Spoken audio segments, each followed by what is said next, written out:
Okay, good morning, afternoon, or evening, honorable facilitators. I'm going to take you through making a math game with Scratch. So, though this is making a math game, you can apply it in so many different ways, and depending on what we want to achieve at what time, I might alter this model a little before you teach. So, but this I'm giving you the basic understanding and the basic skill how to make a math game with Scratch. It can be changed in so many ways. It can be done in different ways, but this is the basic approach that you can take. And the idea is that if you understand this, you should be able to do other things with it. So, as I already said in my introductory video, this is the code blocks. These are the code blocks. This is the scripting area. This is the screen where your code will run. This is the character area, character backdrop. This is your categories. So I'll start. Kindly take note of the terms I'll use and the explanations I'll give. I'm not going to use textbook explanation, but explanations that the children can easily understand or your students can easily understand. Okay, so let's begin. First of all, in making a math game, we usually start with something called variables. Okay, and what's a variable? A variable is more like a container or a representation of something. Okay, so if let's say I'm in a class with boys and girls, and I don't want to call the boys by their individual name, so I want to create a representation, something to represent the boys. So I'll write boys. Okay, so when I say pick one boy from the category, you can just pick one boy. I didn't specifically say this boy or that boy. So a variable is more like a representation or a container.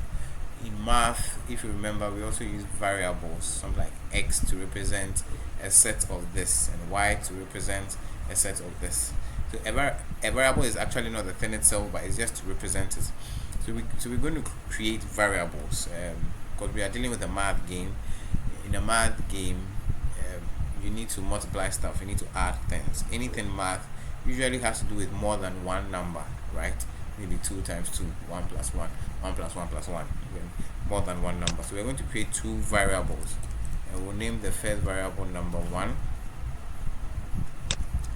and we'll name the second variable number 2. Now the name doesn't really matter. You can give it any name you want to, but usually a variable should be understood. As in, if I give the name of the variable a name, someone should come and look at the variable and see that, okay, I understand why this variable is there.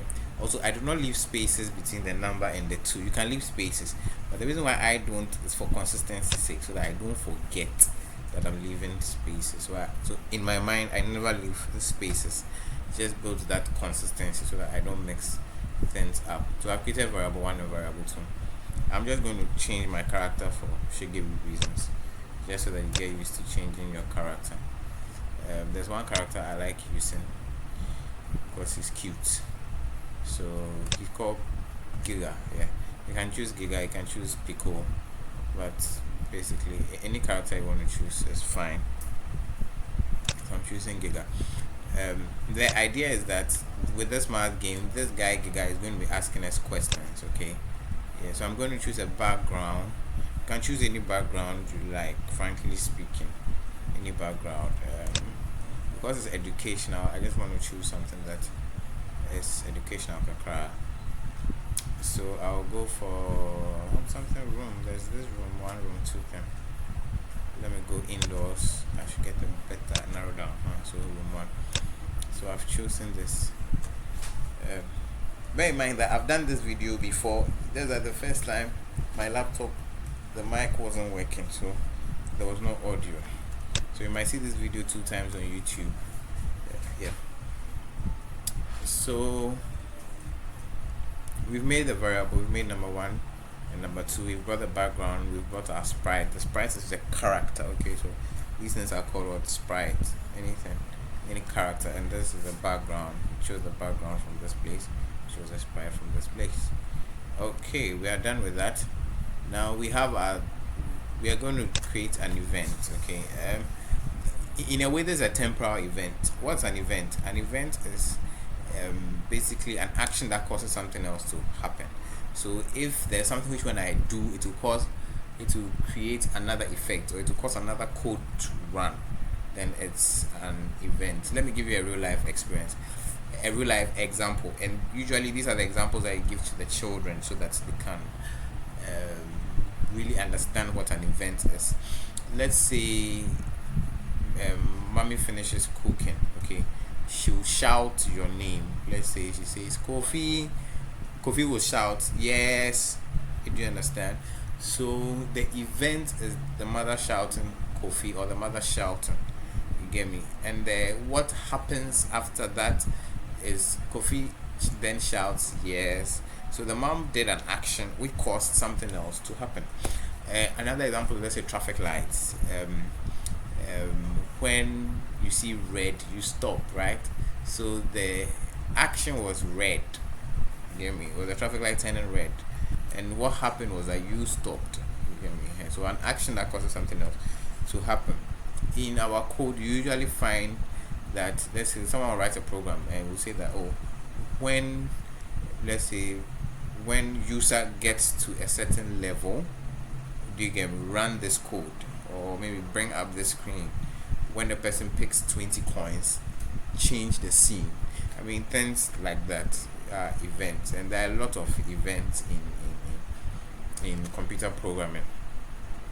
So you go to events. If you're using Scratch 2.0, you will not find events. You have to go to control. You find it under control. So yeah. So when the flag is clicked, this event is called when the flag is clicked. Okay, so when I click this flag, something should happen. So what do I want to happen? The first thing you want to do is that when the game starts, okay, you want to set the variables. You want to set the variables to something. So what variables are you setting? You're setting number 1 and number 2. Right? So you want to set number 1 and number 2 to something. And what is that thing? We want to set them to a number because it's a container. So we want to specify a certain number. Let's say we want to specify 2, let's say we want to specify 3, but then we want the game to be as random as possible, making it as real as possible. So we go to operators. When you talk about operators, you are talking about operation signs: addition, subtraction, division, multiplication, equal to, these things, and or logic. So we do pick a random number, and you specify the range. You want it from 0 to 100. It's up to you.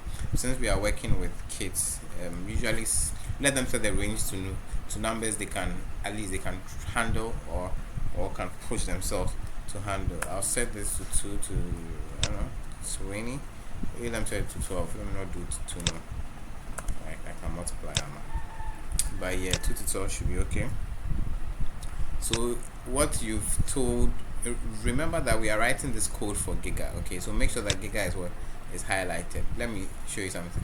When I click on the background, you see that the code is no longer here.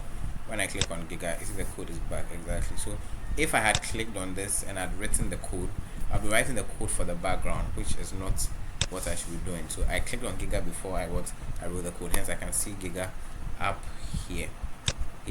Okay, let me continue. So now that when I click the flag, I set my number 1 and my number 2.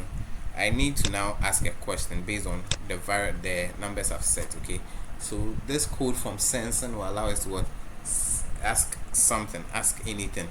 But we don't just want to ask anything. We want to ask some particular things. So here you could type maybe ask 3 maybe times. You see, ask 3 times maybe 3. You see, but that's not what we want, because we want it to ask some particular things here. That's number 1 times number 2. So we come to operators again, and we pick something called join. So let me take this out.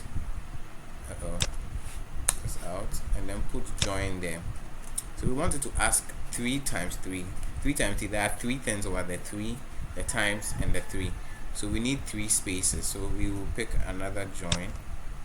Now, what is you usually use join when you're dealing with strings. Right now, what we are doing is that we want to print something.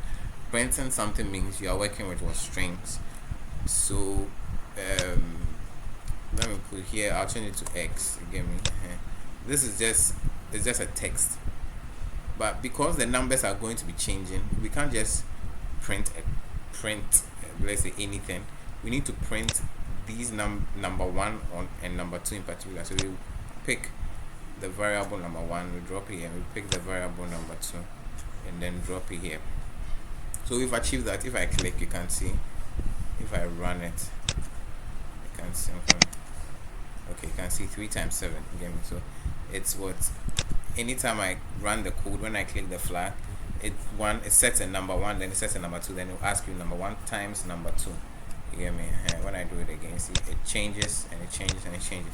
Okay, just to make my writing a little, what I'll do is that I'll create space between the X so that it looks neater. You see, it's neater this way because I put space. As I said, it's just a string kind of like text in a way.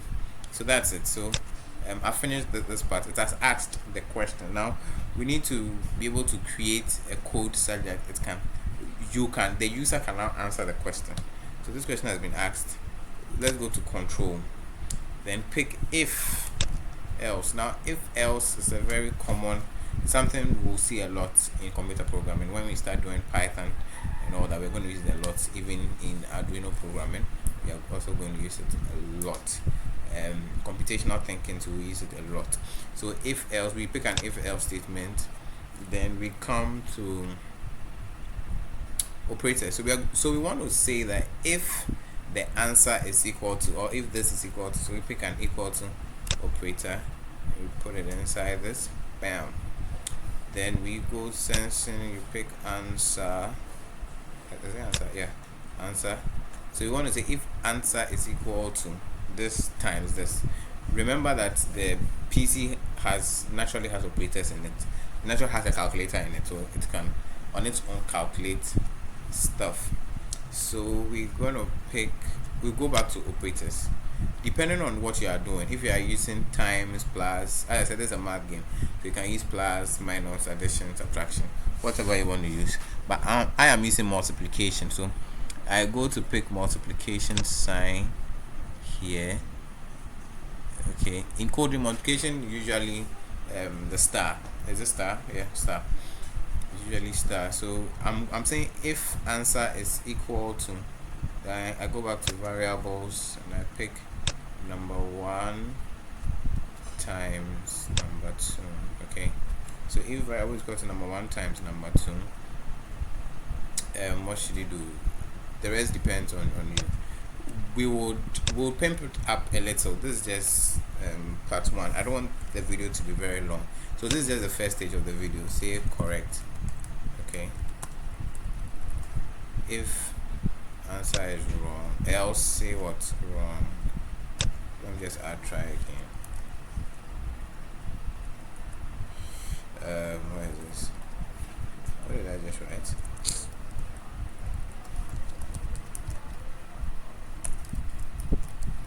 Try again. Okay, so now let's see, let's run the code. Let's click on the flag.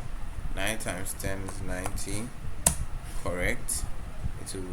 Okay, so that's it. Now this is how it's going to be. So every time you want to answer a question, you have to click the flag. Get me? 4 8 32. Let me give it a wrong answer. 60. See, wrong. Try again. But later we can change the face, you get me, so that when it says wrong, it gives you a sad face. When it says correct, it gives you a happy face. We can do all that later.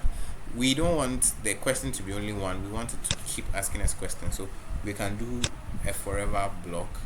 You can also do repeats if you have a particular number of times you want the person to ask questions.